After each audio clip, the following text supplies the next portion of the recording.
नमस्कार साथियों, मेरे YouTube चैनल में आपका एक बार फिर से स्वागत है। साथियों, आज की इस वीडियो में हम ध्यानाकर्षण मॉड्यूल भाग 3 के अंदर जो शिक्षण तकनीकें दी गई हैं उनका वर्णन करेंगे। साथियों, ध्यानाकर्षण मॉड्यूल के भाग 3 में 18 शिक्षण तकनीक दी गई हैं जिनके द्वारा हमें शिक्षण करना है। इनमें पहली 3 शिक्षण तकनीकों का हम अध्ययन कर चुके हैं। इसके पार्ट 2 में आप उस वीडियो को देख सकते हैं। आज की इस वीडियो में हम 3 और शिक्षण तकनीकों का वर्णन करेंगे। वे शिक्षण तकनीक है शिक्षण अधिगम सामग्री का उपयोग। आपकी नेक्स्ट शिक्षण तकनीक है शैक्षिक गतिविधियों, नवाचारों, रोचक खेलों, रोल प्ले, कहानी आदि का प्रयोग। और तीसरी शिक्षण विधि है प्रश्न पूछना। इस तरह से हमारी कुल 6 शिक्षण विधि हो जाएंगे। एक वीडियो में हम 3 शिक्षण विधि को कंप्लीट करेंगे। तो आपकी शिक्षण तकनीक 4 है शिक्षण अधिगम सामग्री का सार्थक उपयोग किया जाना। इससे पहले की 3 शिक्षण तकनीक मैंने इससे पिछली वीडियो में बनाई थी। अगर आप चाहें तो उस वीडियो को देख सकते हैं। उस वीडियो का लिंक मैं इसके डिस्क्रिप्शन बॉक्स में दे दूंगा। इसके साथ साथ आप मेरे चैनल पे जाकर भी उसको देख सकते हैं। तो नेक्स्ट आपकी है शिक्षण अधिगम जो सामग्री होती है उसका सार्थक उपयोग करना है। शिक्षक कक्षा शिक्षण को रोचक और सहज बनाने के लिए अनेक शिक्षण अधिगम सामग्री का उपयोग करता है। कुछ भी वो उपयोग करता है जिससे कि उसकी शिक्षण अधिगम ज़्यादा से ज़्यादा सहज हो सके, ज़्यादा से ज़्यादा रोचक हो सके। वही दूसरी ओर विद्यार्थियों का सीखना सुगम, रोचक और स्थायी हो जाता है। अगर ज़्यादा से ज़्यादा शिक्षण अधिगम सामग्री का उपयोग करेंगे तो विद्यार्थी जो सीखते हैं उनका सीखना आसान हो जाएगा और जो वे सीखेंगे वो स्थायी हो जाएगा। शिक्षण सामग्री के रूप में स्थानीय उपलब्ध संसाधनों का उपयोग किया जाना अत्यंत उपयोगी है। यानी शिक्षण सामग्री के रूप में आप स्थानीय जो संसाधन है उनका उपयोग करें। कुछ प्रमुख शिक्षण अधिगम सामग्री इस प्रकार है, जैसे चार्ट्स और पाई चार्ट्स का उपयोग आप कर सकते हैं। ग्लोब हुआ, शैक्षिक खेल हुआ जैसे सांप सीढ़ी, लूडो, गिन तारा, फ्लैश कार्ड्स, इस तरह की आपकी चित्र कथाएं हो सकती हैं।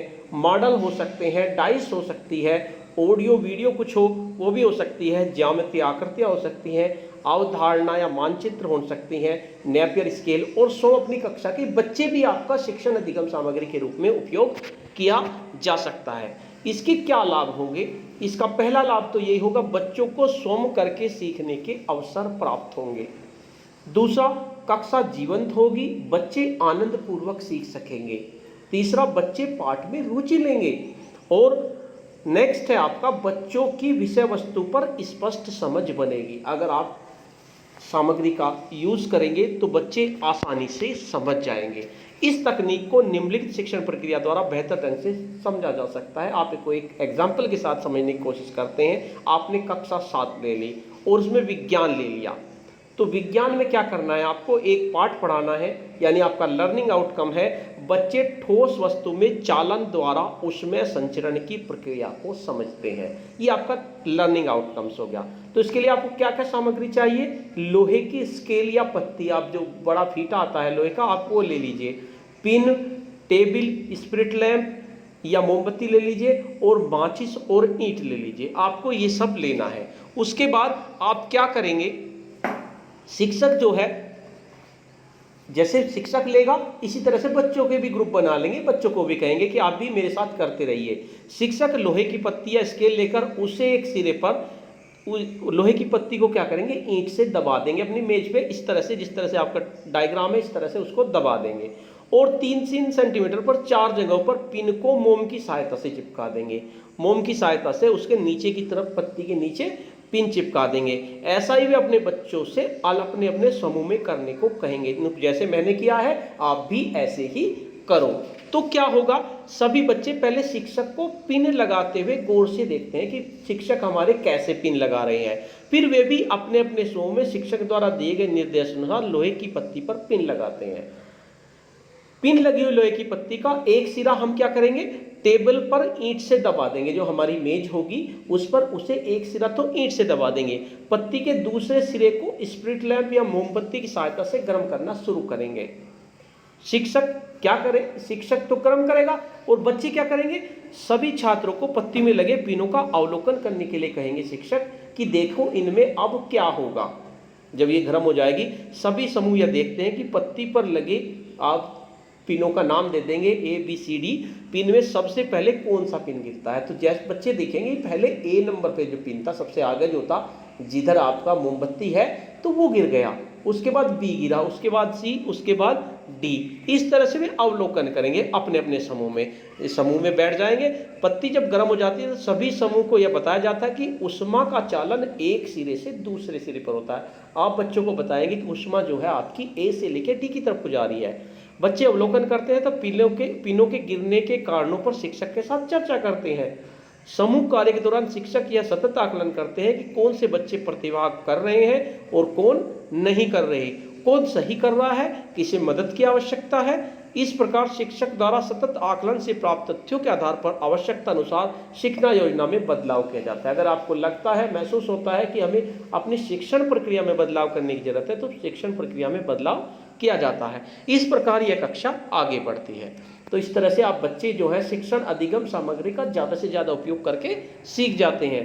इसका तो कंसोलिडेशन क्या होगा, शिक्षक किसी TLM के साथ कार्य करते हुए ठोस वस्तु के एक सिरे से दूसरे सिरे तक ऊष्मा का संचरण है अर्थात चालन को परिभाषित करते हुए पुनः बच्चों को ध्यान पिनों के गर्म होने और गिरने के क्रम की ओर खींचते हैं। तो शिक्षण अधिगम सामग्री का उपयोग तकनीक को ध्यान में रखकर आप योजना बनाइए, आपको इसका बहुत फायदा होगा। तो ये आपकी 4th शिक्षण तकनीक हुई। इसके बाद इसे आप एक उदाहरण, दूसरा और उदाहरण ले लेते हैं कक्षा 2 का। ऐसे भी इसको आप समझ सकते हैं। अभी हमने कक्षा 7 का उदाहरण लिया, अब हम तो कक्षा 2 का उदाहरण लेते हैं। इसमें आपने मान लीजिए हिंदी सब्जेक्ट ले लिया, कक्षा 5 का उदाहरण आपने लिया। लर्निंग आउटकम क्या है, बच्चे पर्यायवाची या समानार्थी शब्दों की पहचान कर लेते हैं और उनको लेखन और दैनिक सामग्री में प्रयोग करते हैं। ये आपका लर्निंग आउटकम्स हो गया। आपको सामग्री क्या चाहिए, तंबोला चार्ट आप एक बना लेंगे, चाहे आप इसे ब्लैक बोर्ड पे बना लीजिए, चाहे आप उसे एक चार्ट पे बना लीजिए। शिक्षक बच्चों के छोटे छोटे समूह 3 से 5 बच्चों के समूह बनाते हैं। बच्चे निर्देशानुसार अपने अपने ग्रुप में बैठ जाते हैं। वे जानना चाहते हैं कि अब क्या होने वाला है। सर्वप्रथम शिक्षक क्या करेगा, बच्चों को समानार्थी या पर्यायवाची शब्द किताब से श्यामपट्ट पर लिखकर बताते हैं। जैसे पानी का समानार्थी जो है जल होता है, इसी पंकज और कमल आपस में पर्यायवाची है। बच्चे शिक्षक द्वारा बताए जाने वाले समानार्थी शब्दों को सीखने का प्रयास करते हैं। उसके बाद क्या होता है, एक तंबोला ब्लैक बोर्ड पे बना लिया जाता है। इस तरह से समानार्थी शब्दों को और रुचिकर ढंग से सिखाने के लिए शिक्षक नीचे गए शब्द जाल या तंबोला चार्ट से या फिर श्यामपट्ट पर तंबोला चार्ट बनाते हुए कार्य करते हैं। चंद्रमा, आकाश, मनुष्य, कमल, पिता, बादल। शिक्षक बच्चों से कहते हैं कि उपयुक्त शब्दों के समानार्थी शब्द दिए गए शब्द जाल में छिपे हुए हैं, इन सबको ब्लैक बोर्ड पे लिख देंगे।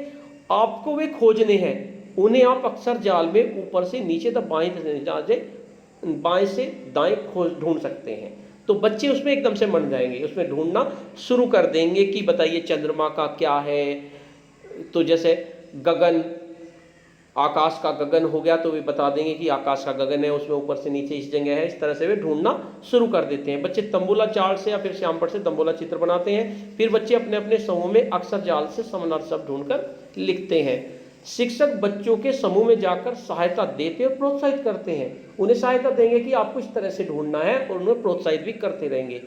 समूह कार्य के दौरान शिक्षक ये सतत आकलन करते हैं कि कौन से बच्चे प्रतिभा कर रहे हैं, कौन नहीं कर रहे, कौन सही कर रहा है, किसे मदद की आवश्यकता है। इसी मध्य शिक्षक कुछ बच्चों से तंबोला चार्ट से भी समानार्थी शब्द छंटवाते हैं। इस प्रकार शिक्षक द्वारा सतत आकलन से प्राप्त तथ्यों के आधार पर आवश्यकता अनुसार शिक्षण योजना में बदलाव किया जाता है। शिक्षक प्रत्येक समूह में चार्ट की एक पट्टी देते हैं जिस पर एक वाक्य लिखा होता है।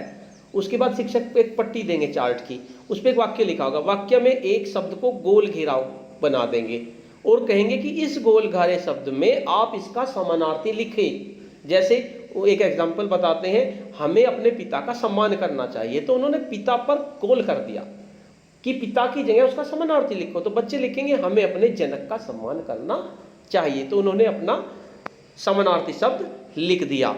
तो इससे क्या फायदा होगा? शिक्षक टीएलएम के साथ कार्य करते हुए बच्चों के साथ समानार्थी शब्दों पर कार्य करते हैं। इस प्रकार बच्चे समानार्थी शब्दों को समझने के साथ साथ कई नए समानार्थी शब्दों से परिचित हो जाते हैं। तो आपको शिक्षण अधिगम प्रक्रिया यानी टीएलएम का उपयोग करते हुए तकनीक को ध्यान रखते हुए आपको योजना बनानी है। तो ये आपकी नंबर 4 हुई। नंबर 5 है आपकी शिक्षण तकनीक शैक्षिक गतिविधियों, नवाचार, रोचक खेल, रोल प्ले, कहानी आदि का प्रयोग। यानी आपको शैक्षिक गतिविधि करनी है, कोई नवाचार करना है, रोचक खेल या रोल प्ले या कहानी से आप बच्चों को पढ़ाएंगे। इसमें क्या होता है, आमतौर पर शिक्षक अपने पाठ्य विषयों की आवश्यकता अनुसार बच्चों को समूह में बांटकर शैक्षिक गतिविधियां, खेलों का आयोजन करते हैं। कक्षा के फर्श पर गिड गेम बना देंगे, सांप सीढ़ी, लूडो आदि खेलों को स्थायी तौर पर बनाकर बच्चों को खेल के माध्यम से सीखने का अवसर मिलता है। कुछ शिक्षक पढ़ाए हुए बच्चों के पुनर्वलन की दृष्टि से रोल प्ले के माध्यम से विषय वस्तु का बोध कराते हैं, रोल प्ले करा देंगे।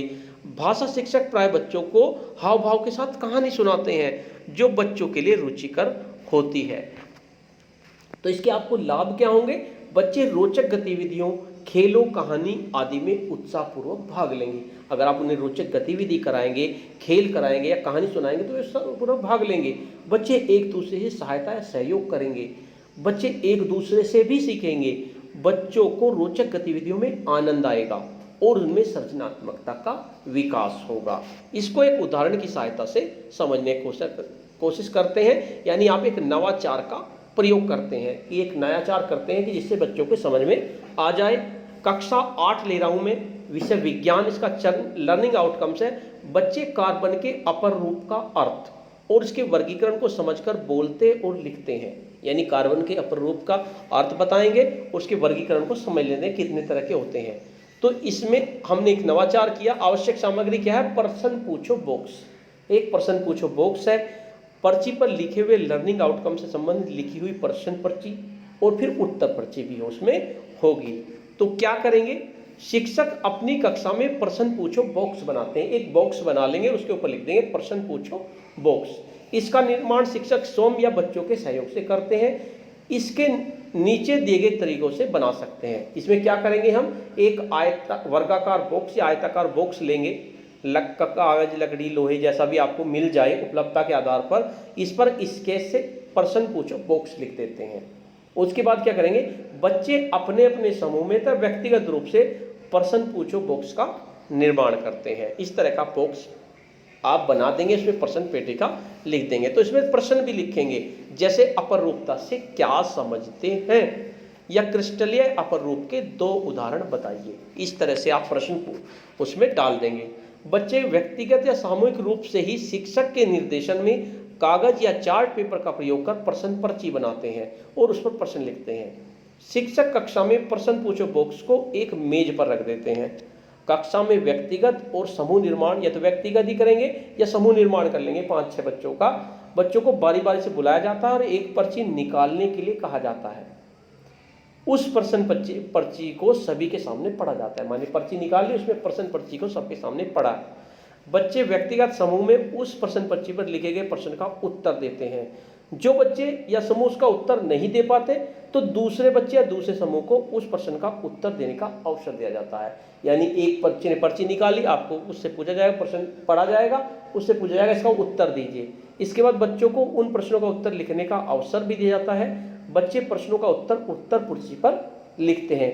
इन सभी गतिविधियों के दौरान शिक्षक बच्चों को सीख का सतत आकलन करते रहते हैं। तो ये एक आपका नवाचार हो सकता है। इस प्रकार नवाचार का प्रयोग कर कार्बन के अपर रूप और उसके क्रिस्टलीय और एक्रिस्टलीय अपर रूपों के बारे में बच्चों की समझ विकसित करते हैं। तो आप शैक्षिक गतिविधियों, नवाचार, रोचक खेल, रोल प्ले, कहानी आदि का प्रयोग तकनीक को ध्यान में रखकर आप योजना बनाइए। इसी को एक अन्य उदाहरण से समझने की कोशिश करते हैं। एक और नवाचार जिसे आपके आसानी से समझ में आ जाएगा। नवाचार या रोचक खेल कुछ भी आप कह सकते हैं। आपने कक्षा 6 ली और आपका लर्निंग आउटकम है बच्चे कार्बन की अपरूपता का अर्थ, इसके क्रिस्टल अपरूपों के उदाहरण, उनके उपयोग को बताते हैं। हमने वही लर्निंग आउटकम ले लिया। इसे दूसरी तरीके से करते हैं। आवश्यक सामग्री स्वनिर्मित चक्के पे चक्का। आप स्वनिर्मित चक्के पे चक्का बना लेंगे। कैसे बनाएंगे? दफ्ती या कार्डबोर्ड या चार्ट पेपर से एक बड़ा और एक छोटा चक्का काट लें। आप चकोर गोल आप एक बड़ा काट लीजिए और एक छोटा काट लीजिए। प्रत्येक चक्के को 8 भागों में विभाजित कर दीजिए। उस पर प्लेन पेपर लगाकर उसको 8 भागों में विभाजित कर दीजिए। प्रत्येक चक्के के बीच में एक आइलेट कील या रिबेट का प्रयोग करते एक छोटा सा छेद बना लीजिए। इन दोनों चक्कों को कील का प्रयोग करते हुए बड़े से छोटे आकार के अनुसार एक दूसरे के ऊपर रखें, जिससे कि कील के चारों ओर आसानी से घूम सके। आप 8 भागों में डिवाइड कर लेंगे। छोटे चक्के के 8 भागों पर प्रकरण से संबंधित अवधारणाओं को लिख, छोटा जो चक्का होगा उस पर आप अवधारणा लिख लीजिए या प्रश्न लिख लीजिए, और इन अवधारणाओं संबंधित उत्तरों को बड़े चक्कों पर लिखा जाता है। अब शिक्षक अपनी कक्षा के सभी बच्चों के सामने व्यक्तिगत या सामूहिक रूप से लर्निंग आउटकम से संबंधित प्रश्न पूछे, जिसको बच्चे चक्के पे चक्का पर मिलाएंगे। आप बच्चों से प्रश्न क्या पूछेंगे? अपर रूपता का अर्थ बताइए, या कार्बन के कितने क्रिस्टलीय अपर रूप होते हैं उनको मिलाइए, या क्रिस्टलीय अपर रूप का एक उदाहरण मिलाइए, कास्ट चारकोल का उपयोग मिलाइए। यानी इस तरह से आपके 8 प्रश्न होंगे। आप कोई सा भी प्रश्न लिख लेंगे और फिर बच्चे कहेंगे कि आप आइए और चक्के को उससे मिलाइए, या हीरे के उपयोग को मिलाइए, या कालिक के उपयोग को मिलाइए। बच्चे शिक्षक द्वारा इस तरह से आपका ये हो जाएगा, बीच में प्रश्न हो जाएंगे और ऊपर इसके आंसर हो जाएंगे। तो जैसे आप उसे घुमाएंगे तो प्रश्न के सामने उसका आंसर आ जाएगा। बच्चे शिक्षक द्वारा दिए गए निर्देश या समूह दिशा या निर्देश के अनुसार व्यक्तिगत सामूहिक रूप से रोचक खेल चक्के पे चक्का में शामिल होते हुए पूछे गए प्रश्नों के उत्तर भी देंगे और उन्हें खोजते हुए इसे मिलाएंगे। बच्चे भी स्वयं इसका निर्माण करेंगे, जोड़ी में या समूह में इस खेल को अपनाएंगे। इस तरह का आप चक्के पे चक्का किसी भी सब्जेक्ट में किसी भी लर्निंग आउटकम से संबंधित आप बना सकते हैं किसी भी क्लास में।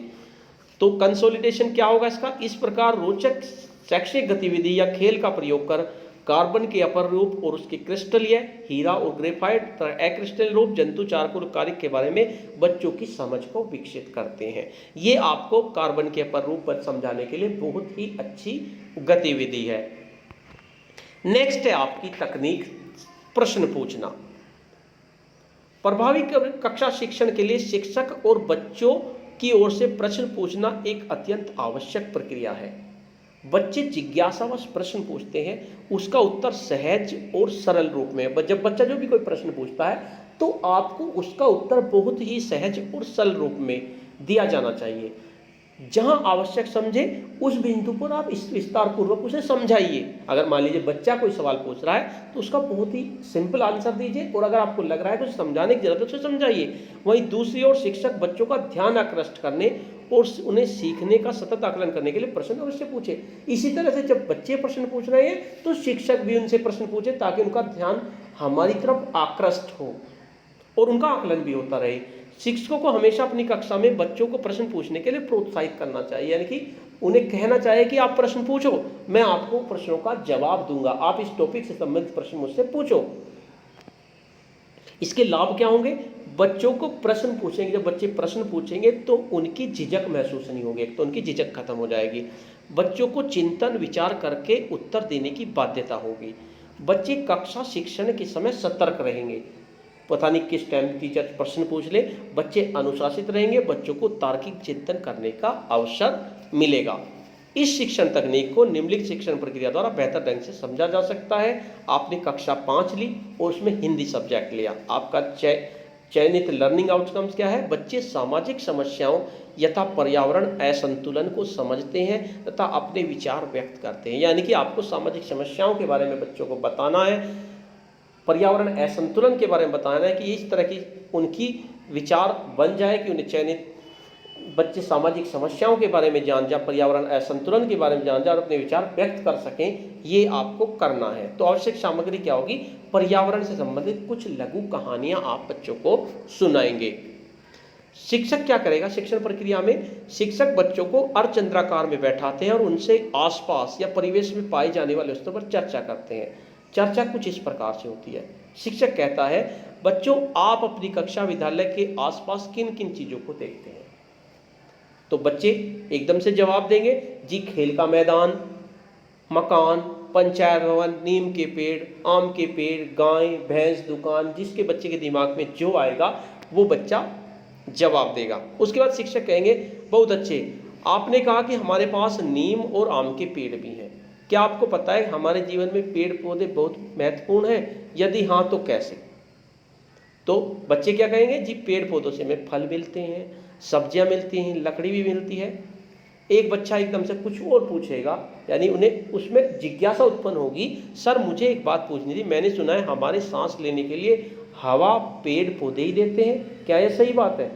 शिक्षक बच्चों के प्रश्न का उत्तर देते हैं। इस प्रकार शिक्षक और बच्चे आपस में पेड़ पौधों और उनसे होने वाले फायदों पर चर्चा करते हैं। इसी चर्चा के क्रम में कुछ बच्चे भी शिक्षक से प्रश्न पूछते हैं। यदि वे ऐसा नहीं करते हैं तो शिक्षक इसके लिए उन्हें प्रोत्साहित करते हैं। जो बच्चे नहीं पूछ रहे, भाई तुम भी पूछो, इसके बारे में तुम्हें कुछ पूछना है। इस दौरान शिक्षक एक कहानी सुनाते हैं बच्चों को। एक व्यक्ति पेड़ काट रहा था, पेड़ बोला तुम मुझे क्यों काट रहे हो, मैं तुम्हारे लाभदायक हूँ। व्यक्ति बोला कैसे? पेड़ बोला मेरी छाया में तुम्हारे बच्चे खेलते हैं, मैं तुम्हें मीठे मीठे फल देता हूँ। व्यक्ति, फल तुम बाजार से लाते हैं। पेड़ बोला अच्छा, लेकिन वो फल तो हम पर ही लगते हैं। व्यक्ति कहता चलो बातें मत बनाओ, बहुत हुआ, अब मैं तुम्हें काटने जा रहा हूँ। पेड़ बोलता है मैं तुम्हें ऑक्सीजन देता हूँ, अगर मैं न रहूँ तुम सांस भी नहीं ले सकते। व्यक्ति कहता है अच्छा, यह तो मुझे पता ही नहीं, क्या तुम सच में ऑक्सीजन बनाते हो? पेड़ कहता है बिल्कुल, मेरे बिना तो जीवन की कल्पना ही नहीं की जा सकती। क्या तुम्हें पता है मुझे हरा सोना भी कहा जाता है, मैं सोने जैसा मूल्यवान हूँ, मैं तुम्हें फल, हरी सब्जी, ताज़ी ठंडी हवा देता हूँ। व्यक्ति, हाँ तुम ठीक कह रहे हो, मुझे तो पहले ये सब पता ही नहीं था, अब मैं तुम्हें बिल्कुल भी नहीं काटूंगा, आज से हम दोनों दोस्त हैं। इस प्रकार व्यक्ति और पेड़ से वार्तालाप युक्त कहानी सुनाने के पश्चात शिक्षक बच्चों से कहानी पर आधारित कुछ प्रश्न करते हैं। जैसे व्यक्ति क्या कर रहा था, हमें सांस लेने के लिए ताज़ी हवा, फल, सब्जी कहाँ से मिलते हैं? बच्चे प्रश्नों के उत्तर देते हैं। कुछ बच्चे भी शिक्षक से प्रश्न पूछते हैं, यदि वे ऐसा नहीं करते तो शिक्षक इसके लिए उन्हें प्रोत्साहित करते हैं। इस प्रकार प्रश्नोत्तर के माध्यम से यह कक्षा आगे बढ़ती है। तो ये भी आपकी बहुत अच्छी विधि है कि आप बच्चों को इस तकनीक से पढ़ाएं। इस प्रकार शिक्षक प्रश्नों के माध्यम से बच्चों में पर्यावरण असंतुलन का, पेड़ पौधों के महत्व की समझ विकसित करते हैं। तो किसी विषय में किसी पाठ्यांश से प्रकरण को पढ़ाने में प्रश्न पूछना तकनीक को ध्यान में रखकर आप शिक्षण योजना बना सकते हैं। इस तरह से ये हमारी 3 शिक्षण विधि हुई। नेक्स्ट क्लास में हम आगे की 3 शिक्षण विधि लेंगे। अगर आपको ये वीडियो पसंद आई है तो इस वीडियो को लाइक कीजिए, शेयर कीजिए, वीडियो पे कमेंट्स कीजिए, और अगर अभी तक आपने मेरा चैनल सब्सक्राइब नहीं किया है तो आप मेरे चैनल को सब्सक्राइब कर दीजिए तथा इसके साथ साथ बेल के आइकन को भी प्रेस कर दीजिए, जिससे कि आपको नेक्स्ट वीडियो का नोटिफिकेशन मिल सके। धन्यवाद।